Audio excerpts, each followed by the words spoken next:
akan melanjutkan sermon series kita di minggu yang ke-11, saudara. Kita akan belajar tentang hidup sebagai manusia baru. Saudara, mungkin kita kalau ngomongin doktrin, kita udah tahu. Tapi kita harus tahu bahwa cuma tahu dan mengenal itu adalah dua hal yang berbeda.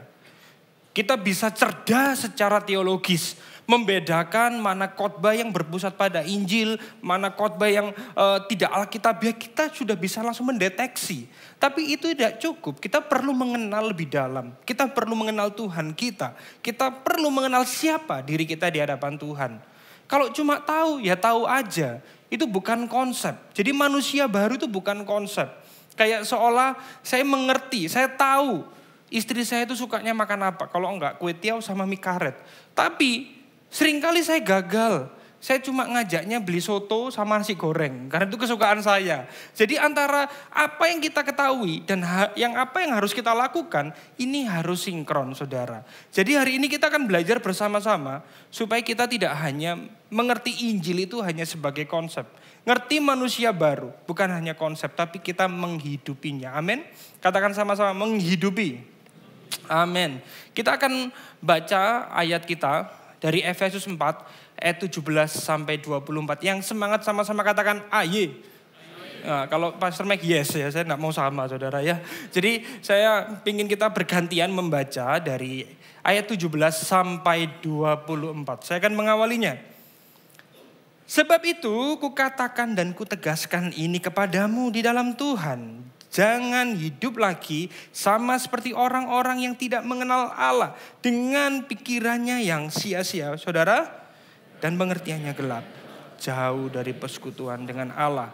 Karena kebodohan yang ada di dalam mereka. Karena kedegilan hati mereka. Perasaan mereka telah tumpul. Sehingga mereka menyerahkan diri kepada hawa nafsu. Dan mengerjakan dengan serakah segala macam kecemaran Bapak Ibu yang terkasih. Tapi kamu bukan demikian. Kamu telah belajar mengenal Kristus.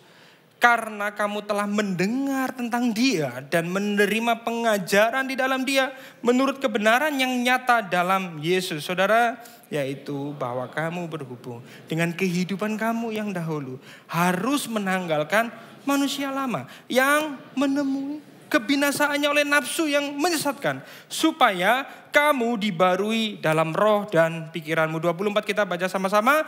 Dan mengenakan manusia baru yang telah diciptakan menurut kehendak Allah. Di dalam kebenaran dan kekudusan yang sesungguhnya. Berbahagialah kita yang sudah membaca, merenungkan. Dan melakukan dalam kehidupan kita sehari-hari. Amin. Kalau saya boleh mundur sedikit saudara. Di dalam Efesus 4 ini. Rasul Paulus ingin menuliskan kepada orang-orang di Efesus supaya jangan hidup seperti orang-orang yang tidak mengenal Allah. Yang pikirannya sia-sia. Hidup dengan untuk mencari kepuasan dirinya sendiri. Mencari kenikmatan, hedonis dan moralitas yang rusak. Jadi Paulus ingin mengingatkan, kalau minggu lalu kita sudah belajar tentang bayi rohani. Jadi Paulus ingin mengingatkan kepada orang-orang di Efesus dan hari ini kita. Supaya kita itu tidak menjadi bayi-bayi rohani. Tetapi kita mengalami kedewasaan secara rohani. Kita mengalami perubahan yang hidup. Bukan cuma sekedar percaya. Tetapi ada perubahan yang nyata. Amin saudara. Jadi melalui pembacaan firman Tuhan yang kita lakukan. Ada 3 hal yang bisa kita renungkan. Yang pertama kita akan belajar apa itu cara hidup manusia lama. Kedua kita belajar menyadari identitas manusia baru. Dan yang ketiga bagaimana kita menghidupi manusia baru. Jadi kita akan belajar saudara. Apa itu cara hidup manusia lama? Kalau kita lihat di sini dijelaskan. Sebab itu kukatakan dan kutegaskan. Jadi ini Paulus ini ingin menekankan. Jangan hidup seperti orang-orang yang kenal Tuhan. Pikirannya itu sia-sia. Pengertiannya gelap, jauh dari kebenaran, pikiran yang terputus dengan Allah, cari kenikmatan akan diri sendiri, nggak punya relasi dengan Tuhan. Jadi saudara, kita secara nggak sadar Kita tahu bahwa kita sudah menerima keselamatan. Tapi kadang pikiran kita seperti orang-orang yang gak kenal Tuhan. Bahkan pikiran kita tuh sama seperti orang-orang yang gak percaya kepada Kristus. Yang gak ngerti Injil. Jadi di sini kita belajar bahwa jangan sampai kita seperti demikian. Orang-orang yang gak kenal Tuhan itu gak ada kepekaan rohani. Mereka menyerahkan diri kepada hawa nafsu. Kalau saya boleh jujur, saya pun waktu dulu saya pernah mengalami seperti ini. Dan sampai sekarang pun masih bergumul, saudara. Dulu sebelum saya menjadi hamba Tuhan sepenuh waktu. Jadi waktu saya berbincang dengan Pastor Mike, saya menggumulkan selama kurang lebih 2 tahun untuk memutuskan menjadi hamba Tuhan sepenuh waktu. Karena pikiran saya seperti ini, saudara. Saya gak mau jadi hamba Tuhan. Gak bisa kaya. Enak jadi pengusaha, entrepreneur, enak merintis bisnis sendiri. Itu lebih enak. Kalau kita bisa punya uang, nyumbang gereja, kan lebih keren ya saudara ya. Bisa nolongin orang lebih keren daripada menjadi hamba Tuhan. Nggak keren. Saya pikirannya pengen kaya, tapi saya membalutnya, membungkusnya dengan hal yang mulia. Nanti kalau udah punya uang, nanti nyumbang gereja, nolongin orang. Padahal ada motivasi terselubung, yaitu apa? Pengen hidup nikmat, pengen gak menderita, pengen hidup stabil. Jadi kita bisa melakukan hal baik, tapi kalau motivasi kita keliru, sama saja. Ini pikiran yang sia-sia, pikiran yang degil, pikiran yang bodoh. Ini yang tanpa kita sadari seringkali ada di dalam kehidupan kita ketika kita mengaku orang-orang yang sudah ditebus oleh Kristus. Mengaku percaya, tapi pikiran kita masih demikian. Bahkan kita membungkusnya, membalutnya dengan hal-hal yang spiritual. Jadi kalau saya boleh simpulkan, apa itu manusia lama? Manusia lama adalah mereka yang membangun identitas di dalam pencapaian sosial, status sosial, kemudian pengakuan orang lain dengan mengandalkan moralitas diri sendiri untuk merasa benar di hadapan Tuhan.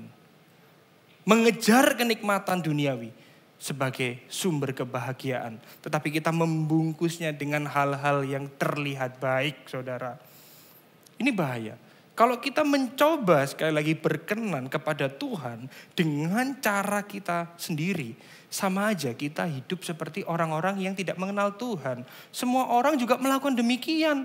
Mereka melakukan kebaikan, mereka melakukan sebuah amal untuk mendapatkan sesuatu dari Tuhan. Supaya dipuji sesama, supaya terlihat keren.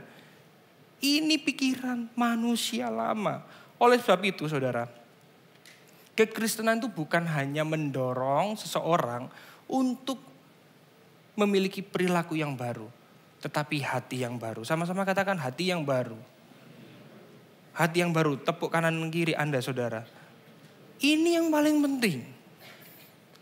Kalau kita memiliki perilaku yang baik, kita bisa behave di depan banyak orang. Itu bukan hati yang baru.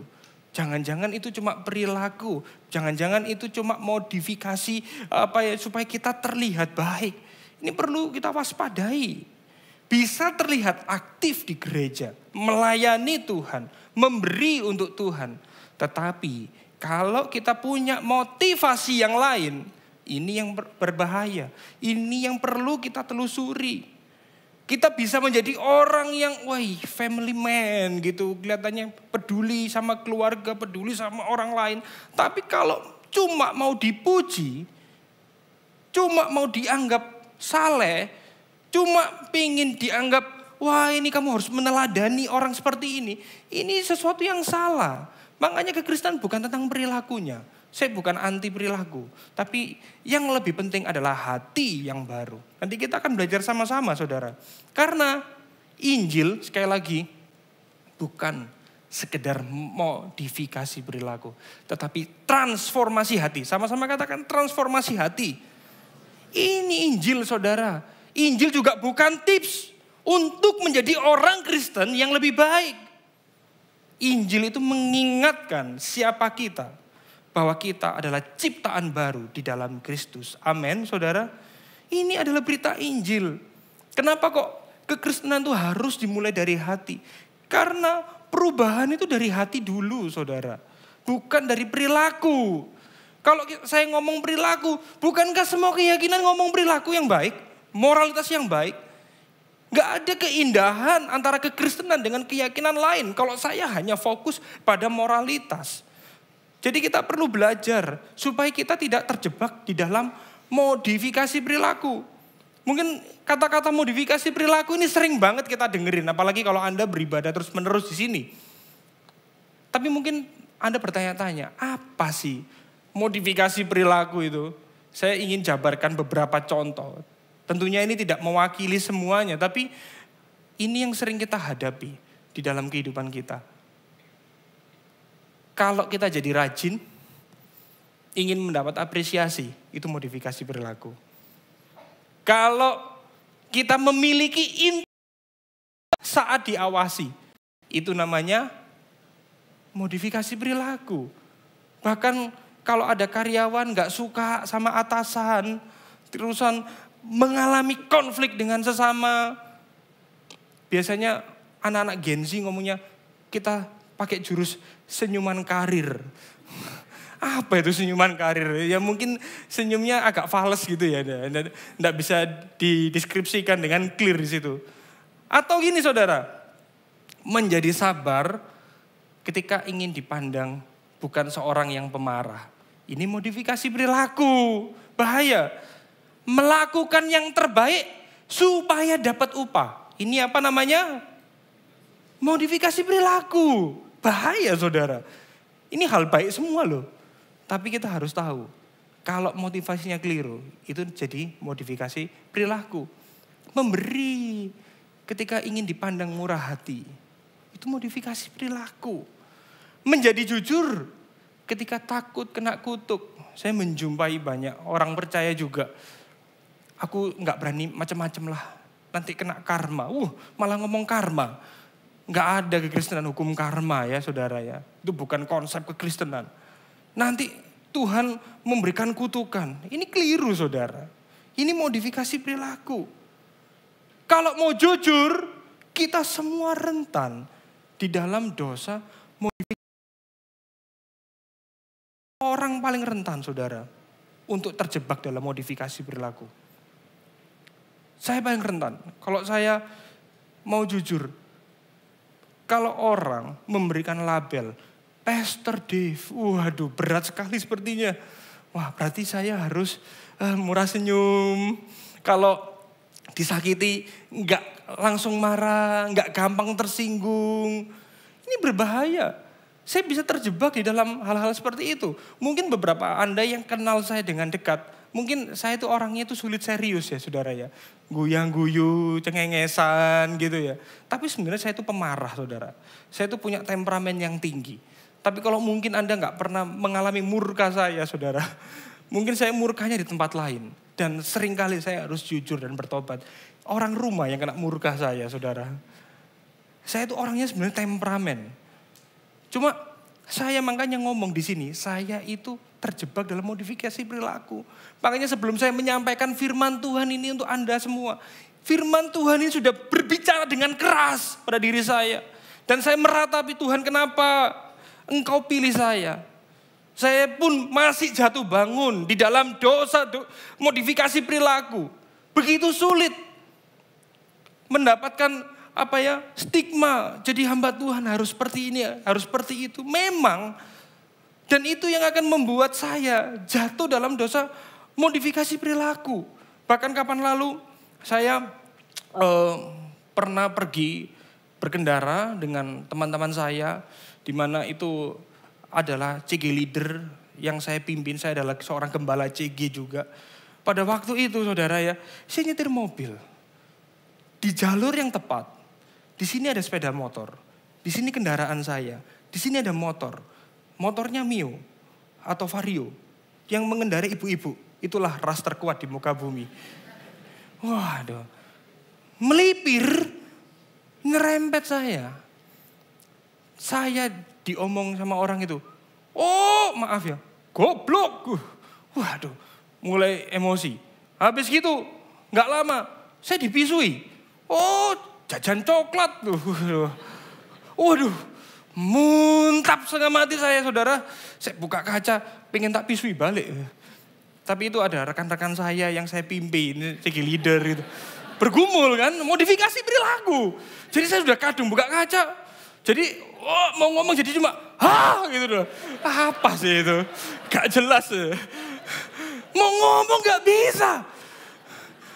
Saya terjebak dalam dosa modifikasi perilaku. Saya maunya tetap sabar, jangan ngomong aneh-aneh gitu ya. Ini pergumulan kita semua. Saya pikir kita nggak luput dari hal-hal demikian. Jadi kekristenan itu bukan melakukan yang baik dan yang jahat itu gampang dideteksi. Tapi tentang motivasi hati nggak ada yang tahu, saudara. Cuma Tuhan dan kita sendiri yang tahu. Makanya kita perlu dikalibrasi. Kita perlu bertobat bersama-sama.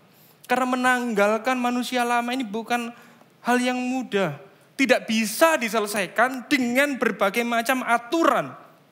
Tidak bisa ditakut-takutin kamu masuk neraka. Enggak bisa. Yang bisa kita lakukan apa? Kita harus memandang salib Kristus. Amin. Menanggalkan manusia lama tidak bisa diselesaikan dengan banyaknya aturan. Yang harus kita lakukan memiliki sikap hati untuk memandang salib Kristus. Kenapa kok dikit-dikit ngomongnya Kristus, salib? Karena hanya memandang salib Kristus kita menyadari keberdosaan kita. Menyadari ketidakmampuan kita. Sehingga kalau ada orang yang menyakiti kita, orang yang berbuat salah kepada kita, kita sadar saya pun adalah orang yang berdosa. Saya enggak kebaikan. Tapi Kristus memberikan pengampunan. Kristus memberikan kesempatan. Ketika kita masih berdosa, Kristus mengasihi kita. Salib Kristus membuat kita menjadi sabar di dalam hati. Bukan modifikasi perilaku. Jadi nggak bisa kita menanggalkan manusia lama dengan aturan-aturan. Dengan iming-iming. Itu Kristen kuno, saudara. Kalau Anda digerakkan memberi, digerakkan melakukan ini dan itu. Dengan iming-iming berkat 100 kali lipat, berkat interlokal atau dan lain sebagainya. Itu wartel dulu interlokal ya saudara, tidak ada yang tahu. Kelihatan usianya ya, walaupun kelihatan muda tapi tuwek saya ini saudara ya. Saudara, tanpa menyadari identitas kita dalam Kristus, kita tidak akan mampu meninggalkan manusia lama. Gak bisa. Kita harus sadar siapa kita dalam Kristus. Kita harus menaruh identitas kita itu kepada Kristus. Sehingga kita bisa meninggalkan manusia lama kita. Kalau kita menaruh identitas kita dengan peran-peran kita, dengan konteks kita. Suatu hari ketika kita gagal, maka kita merasa tidak berguna.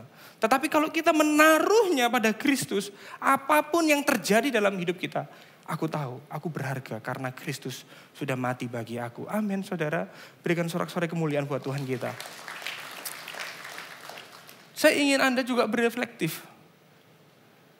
Apa yang menjadi motivasi utama ketika kita ingin meninggalkan kebiasaan atau perilaku manusia lama? Apakah itu kita ingin dipandang baik, dianggap keren, dianggap murah hati? Kalau kita berpikir itu semua, kita harus bertobat, saudara. Kita harus ingat, kalau kita mau meninggalkan manusia lama, itu bukan karena pencitraan-pencitraan itu. Tapi kita ingat identitas kita di dalam Kristus. Makanya kita belajar bahwa di poin yang kedua adalah menyadari identitas manusia baru. Kalau kita lihat di ayat yang ke-20 sampai 21. Kita baca sama-sama Bapak Ibu. Tetapi kamu bukan demikian. Kamu telah belajar mengenal Kristus. Karena kamu telah, apa ini saudara? Mendengar dan menerima pengajaran di dalam Dia menurut kebenaran yang nyata. Kita harusnya enggak seperti itu. Kita enggak hidup seperti orang-orang yang enggak kenal Tuhan. Jadi Rasul Paulus ingin mengingatkan kepada kita semua bahwa jangan hidup seperti orang-orang yang gak kenal Tuhan. Jangan hidup di dalam dosa. Injil bukan sekedar teori atau pengetahuan. Bukan juga cara untuk jadi orang Kristen yang terlihat baik. Saudara, banyak orang itu mencari validasi ingin terlihat baik itu dengan cara-cara perilaku seperti itu. Banyak orang pada akhirnya lupa siapa diri mereka di dalam Kristus. Banyak orang yang mengalami depresi. Gak bisa tidur. Stres. Karena dia mencari validasi demi validasi. Itu cara pikir manusia lama. Makanya kalau saya melihat ya, lirik-lirik yang mungkin mewakili di era kini ya saudara. Di tahun 2019 ada lagu ya saudara, mungkin bagi teman-teman Gen Z tahu lagu ini ya. Lagunya Hindia, Secukupnya. Nggak usah ikut nyanyi saudara ya. Saya cuma menampilkan potongan-potongan liriknya. Di sini dikatakan kapan terakhir kali kamu dapat tertidur tenang. Ini ngomongin orang nggak bisa tidur. Insomnia, biasanya apa? Overthinking dengan keadaan. Tubuh yang berpatah hati, bergantung pada gaji, berlomba jadi asri, mengais validasi. Orang-orang mencari penerimaan. Yang mulutnya umi-umi gak usah dinyanyi ya saudara ya. Komat kami saya lihat beberapa. Kapan terakhir kamu? Ya, saya gak usah nyanyi, bukan Baskara ya saudara ya. Jadi banyak orang itu mencari validasi. Itu pola pikir manusia lama. Seringkali bahkan kita mencari solusi dari orang lain. Atau kita mencoba untuk menjadi solusi. Tapi dengan pola pikir yang keliru. Di sini ada kata-kata yang menarik. Dan aku pun terhadir seakan paling mahir. Menenangkan dirimu yang merasa terpinggirkan. Tapi di lirik selanjutnya jelas dikatakan sia-sia pada akhirnya. Putus asa, terekam pedih semua. Yang terjadi apa? Kita semua gagal. Wah ini kata-katanya keren, kayak mirip Injil ya. Kita semua gagal. Gak ada dari kita yang mampu saudara. Kita semua gagal. Tapi solusinya nih, angkat minumanmu. Bersedih bersama-sama. Dengan kata lain, angkat ciumu. Ciu itu minum oplosan yang murah ya saudara ya. Ya belum sempat sedih kalau meninggoy bersama-sama gimana? Repot ya saudara. Jadi seolah dunia mencari solusi akan perasaan-perasaan yang kesepian. Solusi ketika validasi itu tidak didapatkan. Kalau kita lihat liriknya ini pedih saudara. Rekam gambar dirimu yang terabadikan bertahun silam. Putra putri sakit hati ayah ibu sendiri. Ini mengalami keretakan rumah tangga. Ini merupakan gambaran zaman now yang tidak bisa kita abaikan. Kata-kata selanjutnya yang paling akhir, kita semua gagal, ambil tisu secukupnya, bersedihlah secukupnya. Ini kita nggak menemukan solusi. Mungkin solusinya bagi sang pencipta lagu itu, ya semua itu kalau mau rasa aman, rasa tenang, ya dilihat segala sesuatu secukupnya. Mencari kecukupan dengan merasa cukup. Kata-kata yang sulit ya saudara. Tapi kalau kita perhatikan, kita tidak akan mengalami kecukupan. Kalau kita tidak berjumpa dengan pribadi Kristus. Solusi itu tidak dapat ditemukan dalam kehidupan siapapun. Pencapaian apapun. Validasi demi validasi tidak akan membuat kita mengalami kepuasan yang sejati. Kepuasan yang sejati hanya diperoleh di dalam Kristus. Amin. Ini perenungan yang sangat luar biasa saudara. Kalau kita lihat di ayat selanjutnya, di ayat 20. Kamu gak kayak gitu. Kamu harusnya gak cari solusi di orang lain.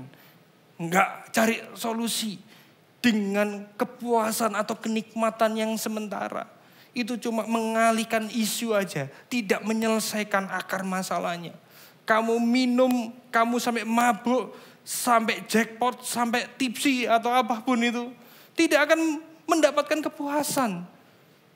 Makanya kamu bukan demikian. Katakan pada kanan kirimu, kamu bukan demikian.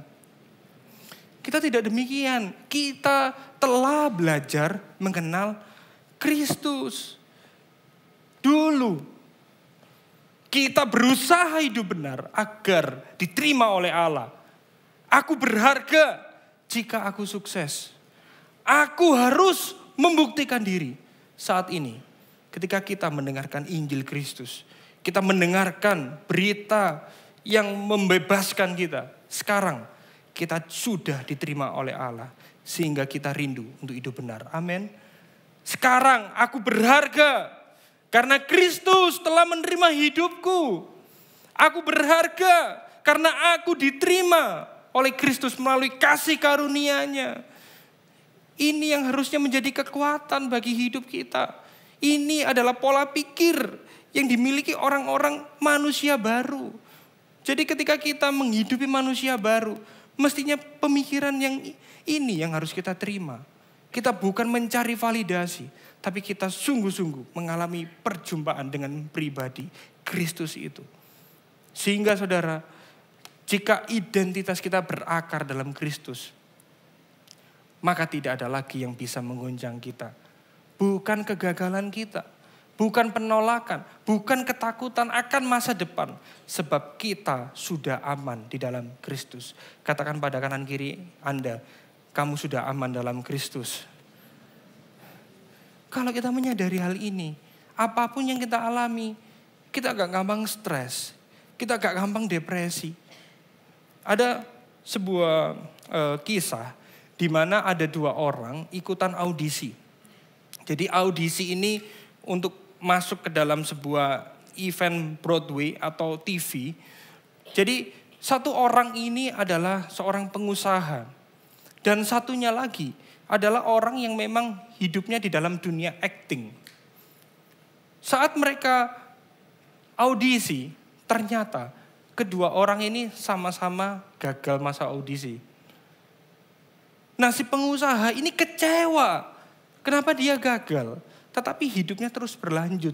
Karena acting adalah hobinya. Acting bukan dunianya. Sedangkan orang yang satunya, acting adalah segala-galanya. Acting adalah identitasnya. Acting adalah dunianya. Yang satu hidupnya ya udah berjalan begitu aja.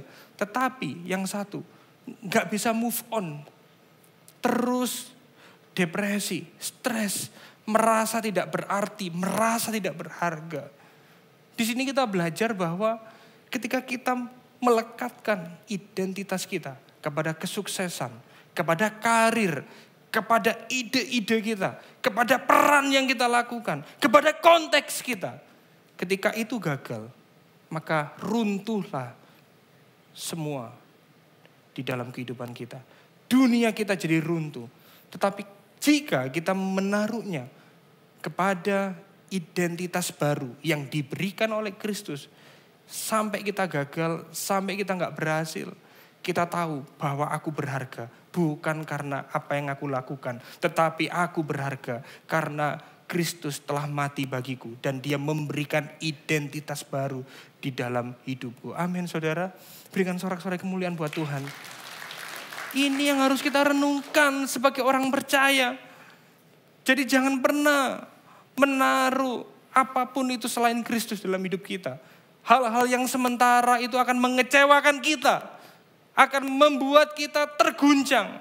Tetapi kalau kita menaruh Kristus menjadi dasar kehidupan kita. Maka apapun yang kita alami, kita memiliki sukacita dan pengharapan sejati hanya di dalam Dia. Amin, saudara. Makanya kekristenan itu bukan tentang menjadi terbaik menurut versimu. Kita seringkali mendengar, jadilah dirimu sendiri. Itu bukan iman Kristen, saudara.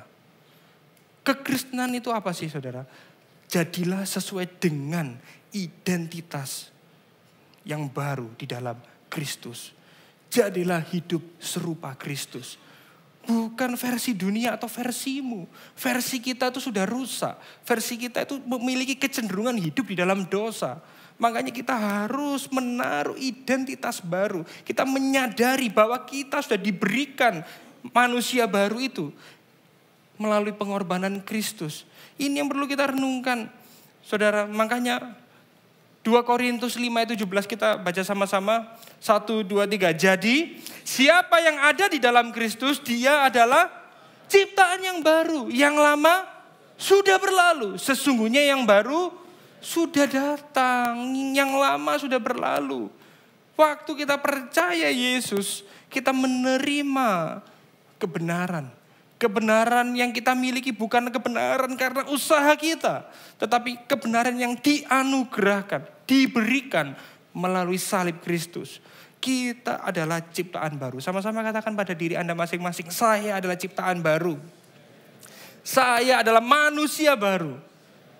Ini yang perlu kita ingat, amin saudara. Nah sekarang yang menjadi pertanyaan, apakah kita saat ini menaruh validasi dalam identitas manusia lama kita? Ataukah hari ini kita sudah menyadari bahwa kita telah menerima identitas baru yang diberikan di dalam Kristus? Kita perlu merenungkan ini. Kalau kita masih mengejar itu semua, kita belum menyadari. Saya berdoa setelah Anda mendengarkan firman ini, kita belajar sama-sama untuk menyadari, mengingat apa yang Yesus lakukan. Saya adalah manusia baru. Ini membuat kita lega saat kita menjalani kehidupan kita sehari-hari. Kita sudah dengar konsep ini berkali-kali. Tetapi kalau Anda merenungkan ini setiap hari, ini akan mengubah hidup kita. Mengubah perilaku kita, saudara. Nah, bagaimana kita menghidupi identitas manusia baru itu? Bagaimana caranya? Tadi aku udah sadar. Yang pertama aku sadar aku harus menanggalkan perilaku manusia lama. Yang kedua, aku tahu bahwa Yesus sudah memberikan manusia baru itu. Lalu bagaimana aku bisa menghidupi secara konsisten di dalam kehidupanku sehari-hari? Kalau kita melihat di ayat yang 22-24, ini adalah ayat indikatif. Indikatif itu berbicara tentang status kita sebagai orang percaya. Kalau kita melihat pola, Rasul Paulus itu menulis surat-suratnya, itu ada indikatif, ada imperatif. Ngomongin tentang apa yang menjadi identitasmu dan apa yang harus kita lakukan. Jadi ini kita harus merenungkan ini saudara. Kalau kita selidiki di ayat yang ke-25 sampai ke-31, itu berbicara apa? Rasul Paulus ngomong, kamu harus sabar. Kamu gak boleh mencuri lagi. Kamu harus bekerja keras. Kalau marah jangan sampai amarahmu itu sampai matahari terbenam. Kamu harus penuh dengan kasih mesra. Tapi Rasul Paulus gak ngomong itu dulu. Di sini dia ngomongin seperti ini saudara.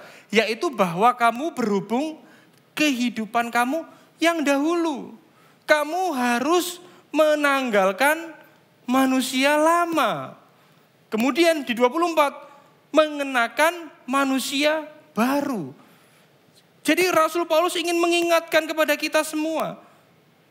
Ingat bahwa aku sudah memberikan manusia baru kepadamu. Hiduplah sesuai dengan identitas itu. Paulus gak cuma ngomong, ayo berubah perilakumu. Tapi ingatlah siapa dirimu di hadapan Tuhan. Rasul Paulus ingin menekankan itu kepada kita semua. Karena kita itu memiliki kecenderungan untuk lupa. Jadi saya ingin memberikan sebuah ilustrasi saudara ya. Saya undang salah satu volunteer supaya Anda makin ngerti ya saudara ya. Wah terima kasih. Berikan apresiasi untuk volunteer yang membantu saya. Ya. Jadi saudara, ini ibarat. Ini adalah manusia lama. Manusia lama. Kalau kita membungkusnya dengan modifikasi perilaku. Ini manusia barunya ya. Seolah manusia baru. Ini kita hanya dobelin aja. Faktanya saudara. Kita itu suka hidup di dalam manusia lama. Tapi membungkusnya dengan manusia baru. Dengan modifikasi perilaku. Mungkin karena kita percaya Manusia lama itu yang memberikan kenikmatan buat kita. Memberikan rasa berarti. Padahal ini, bayangkan kayak gini lucu nggak saudara ya? Ada jaket. Konyol saudara. Seringkali ini yang kita lakukan di dalam perjalanan iman kita. Kita merasa baik, kita merasa melakukan ritual dan apapun itu yang lama ini. Tapi oleh anugerahnya, ketika Kristus datang menghampiri hidup kita, dia berinisiatif. Dia memberikan manusia baru, tolong dilempar. Wah, manusia lamanya ini saudara ya. Manusia lama. Kristus memberikan kepada kita manusia baru.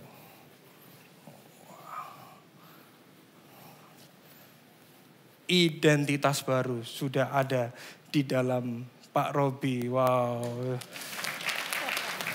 Jadi Paulus ingin mengatakan demikian saudara.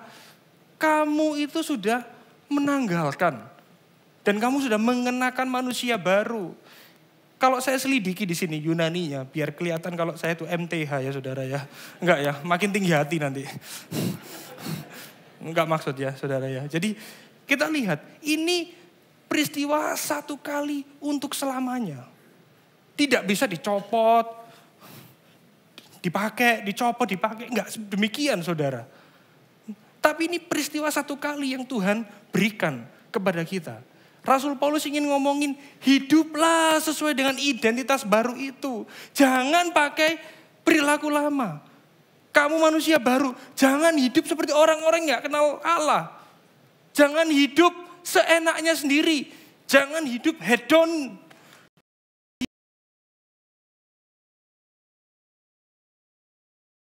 Identitasmu.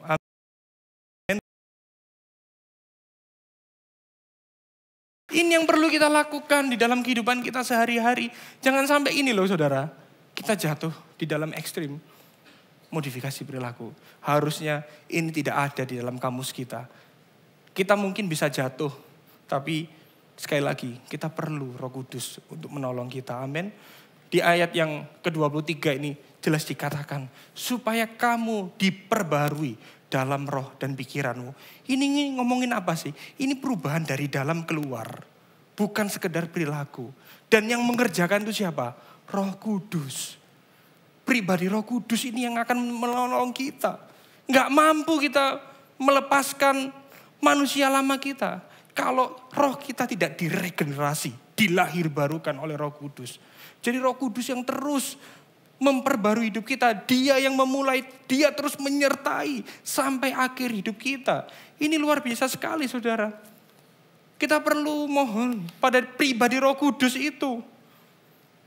Untuk memampukan kita menanggalkan manusia lama. Dan menghidupi manusia baru di dalam Kristus. Amin. Berikan sorak-sorai sekali lagi kemuliaan buat Tuhan kita.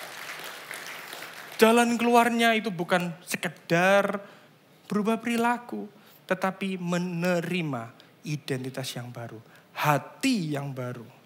Dan membiarkan Injil Kristus mengubah hati kita, merembesi seluruh aspek kehidupan kita. Ketika kita kembali ke kantor kita, kembali ke studi kita, ke keluarga kita, Kristus bukan sebuah additional, tapi dia menjadi poros di dalam seluruh hidup kita. Kita mengingat apa yang Kristus lakukan. Dan kita ditopang oleh pribadi Roh Kudus yang terus menyertai dan tidak pernah meninggalkan kita, saudara. Makanya kekristenan sekali lagi, kita tidak dipanggil berusaha lebih keras. Jadi Kristen yang baik. Tetapi kita dipanggil menghidupi manusia baru. Menghidupi identitas manusia baru yang sudah diberikan kepada kita di dalam Kristus. Bukan cuma sekedar berusaha lebih baik.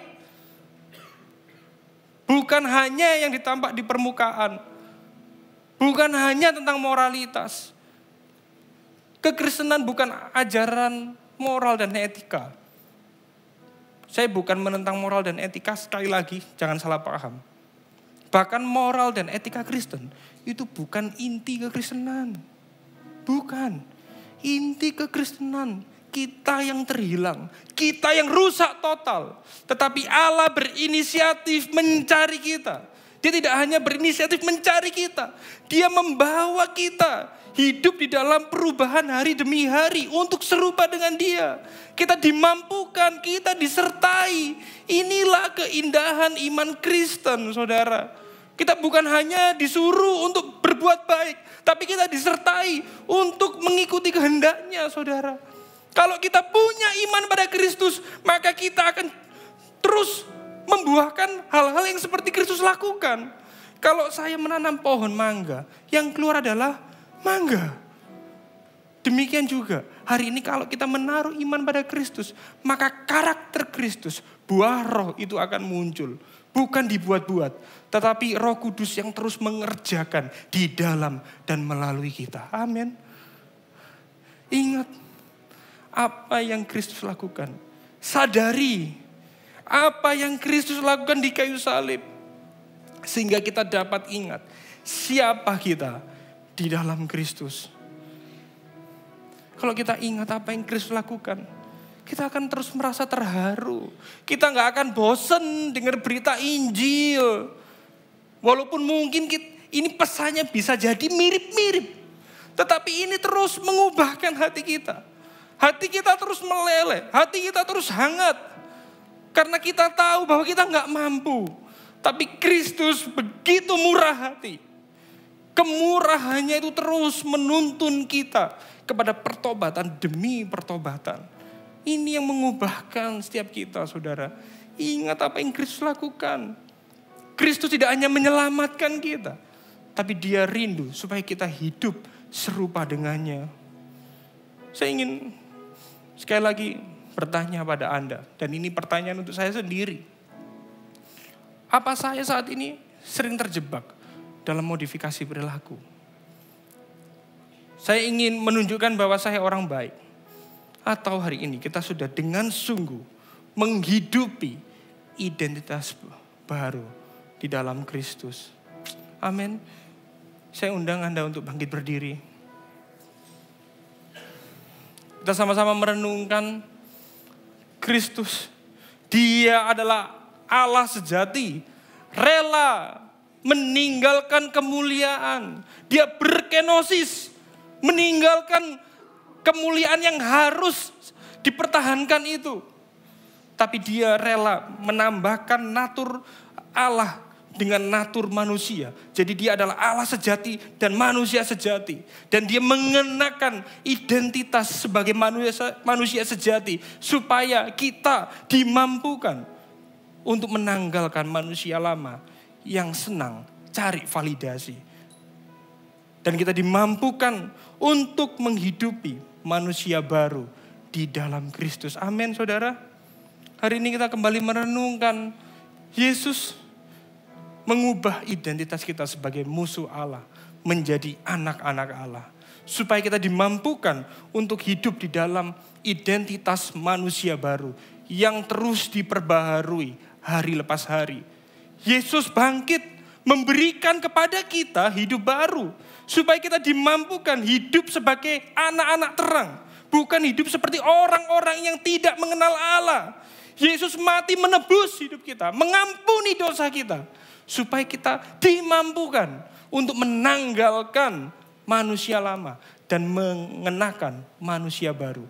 Kita dimampukan untuk meninggalkan dosa. Yesus waktu naik ke surga, dia berdoa kepada Bapa supaya memberikan Roh Kudus bagi kita. Supaya Roh Kudus terus memperbarui hati dan pikiran kita, saudara. Amin. Sekali lagi berikan sorak-sorai kemuliaan buat Tuhan kita. Gospel people, hari ini kita belajar. Kita tidak perlu mencari makna di dalam kepuasan duniawi. Kita tidak perlu mencari identitas di dalam manusia lama. Karena kita sudah memiliki makna sejati di dalam identitas manusia baru. Kita memiliki identitas sejati di dalam Kristus. Kita nggak perlu cari validasi dari dunia. Karena identitas kita sudah aman. Amin. Kita memiliki kerinduan untuk terus menghidupi Injil. Menghidupi identitas manusia baru yang diberikan melalui karya salib Kristus. Kita terus memiliki kerinduan untuk diubahkan oleh kebenaran Injil melalui pribadi Roh Kudus yang terus memampukan dan menyertai kita. Amin, saudara.